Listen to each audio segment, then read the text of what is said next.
Yeah, our guys played really an outstanding defensive game against an explosive offensive team. Just a really good job, and we kept it up for a full 40 minutes. Trey's pressure on the ball was outstanding, but our two big guys did a great job of defending the ball screen. We changed our method of what we were doing about 10 minutes into the game in what we call high ice, and Marquise is moving his feet for the whole since Christmas break. Yeah, he's playing so well, and it was beautiful what he was doing, and Javin did it too. And once we started defensive rebounding in the second half, we kind of blew it open there. And RJ had 12. When our perimeter rebounds like that, we can get a break. And so he had 14 rebounds. So, but overall, just a really good performance by our kids. Any questions? It was a tight game, and then Zion scored the last 10 points of the half, capped by a steal and a dunk. Talk about the importance of that burst that gave you some. No, it was, you know, it wasn't a 10-point game, but it was, you know, because of that explosion. But we played defense, and we scored a few buckets tonight on our denial. You know, in the first half we got a couple, and that was a big one. And then, thank goodness we only had 5 fouls, so when we did foul, they had to rush in the last 4 seconds or so. And then we started, you know, we kept it up in the second half, so it was good. It was a pretty physical game. First half, you take your cut off.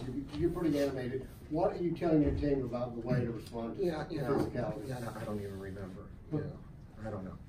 I just tell them to fight and go. You know, I never mic, so you'll never find out.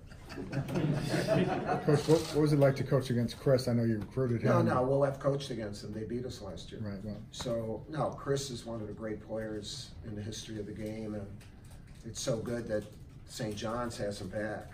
And you know, for him to take the job and try to bring back the brand, obviously the St. John's brand from Coach Lapchick, Coach Karnaseka, but it started with Coach Lapchick.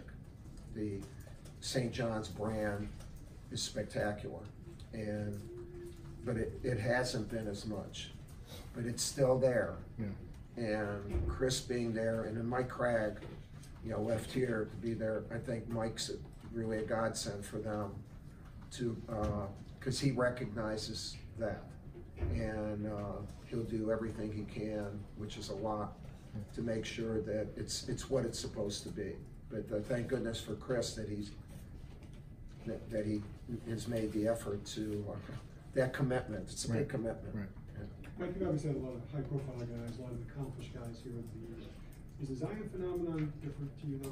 Just the constant. I think yeah, because the world is different, and the world's changed in the last couple of years. Who the hell knows 2 years from now what's going to happen? And he brought in. Nobody has brought in the exposure that he brought in. In other words, he had over 1 million or 2 million followers before he ever got here. You know, when does that happen? You know, it may never happen, but it's happening for him. And he is, and then we're such high profile.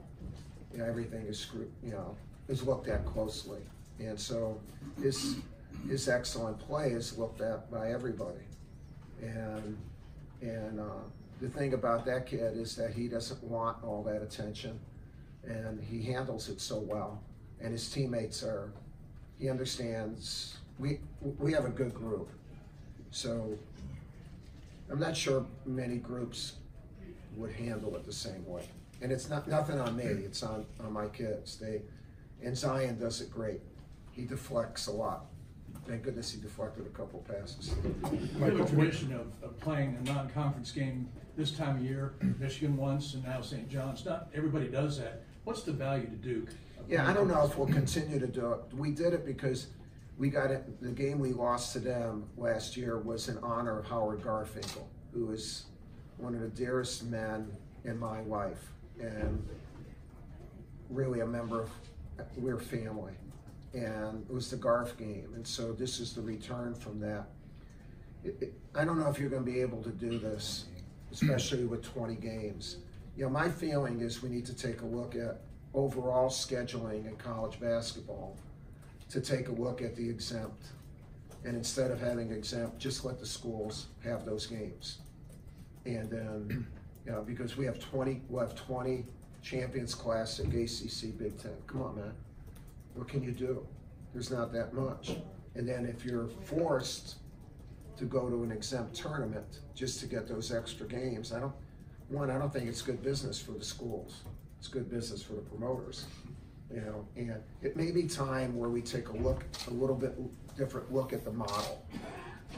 We personally would rather have the games, and then we might make big games, you know, instead of going to a big tournament where the matchups are already there by the promoter.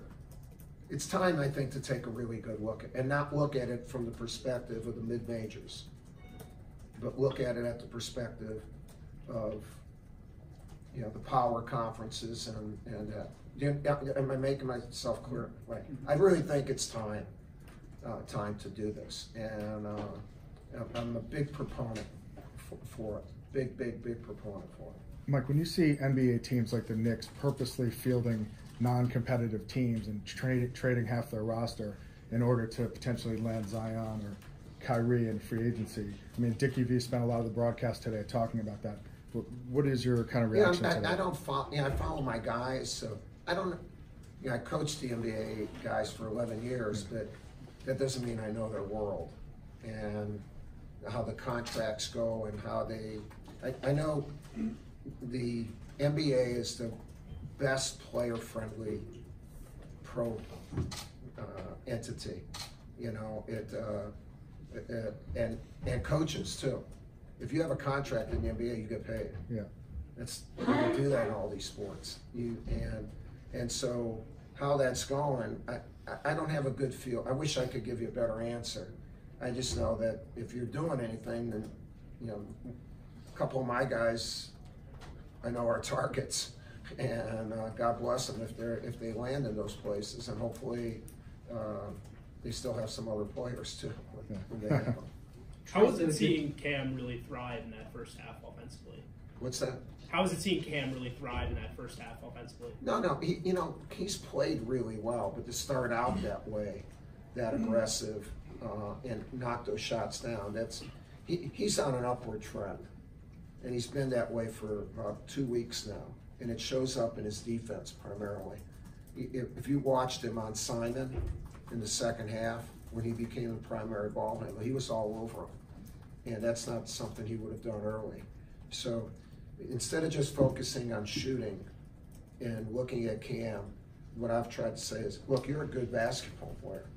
Just play, and then the scoring will come, and it's coming. He's on an upward trend. Trey's been a good defensive player all year, but the last couple of days preparing for this matchup with Bonds, did you see anything special from him? No, he's the same, Steve. He's the same no matter what. You know, you would love to be able to coach him. He comes every day like that, and he understands the value of his defense. You know, that it's not a stat, but it is for the other team. You know, it's not a personal stat, but if he's doing his job, then they're going to shoot under 40%, and our guys will be able to do more. And so, I mean, like he's as good as anybody on defense in the country. And when he was out, our defense backed up, and we were in more of an attack mode today. Not to get turnovers, but to make them earn the court. So if you pick up early, they have to have more court. For the military, make them earn that. Instead, when he's not here, we give it up and pick him up here, so they get that for free. And that's the value that he has for us. RJ called him the heart of the team in the locker room. Yeah. You mentioned the hype with Zion. You're coming up with good names there. I can maybe share Same. some with you after. Better than last Yeah, time, right? a couple. Yeah. Do you think Trey gets nearly the attention and the credit that he Yeah, I don't know how, I don't follow attention. And I follow performance. And attention will take care of itself if you perform. If you perform for attention, you will not perform for the right reasons, and the basketball gods will not be good to you. And I know that. So he performs because of him, not because of what someone's watching. Just like any great performer. Any great performer sings and dances because they love it. And they share it with you. So that's the way this kid is. Does that St. John's team feel like an NCAA tournament team to you? That St. John's? St. John's is definitely an NCAA. They got to win, just like everybody. Right. But yes, I mean they're a big time team. I mean they give anybody, they can beat anybody. I think. Yeah. And especially when their 3-point shooting is going on. And I've actually thought Keita played better today than he has been playing. If they get him and Trimble's playing well, then they become a 7-man. Right. That's the thing. You need a little bit of depth. Maybe they found that today, even though they lost. Yeah. Keita played well. Keita played well for them. All right, thanks a lot. Okay, thanks.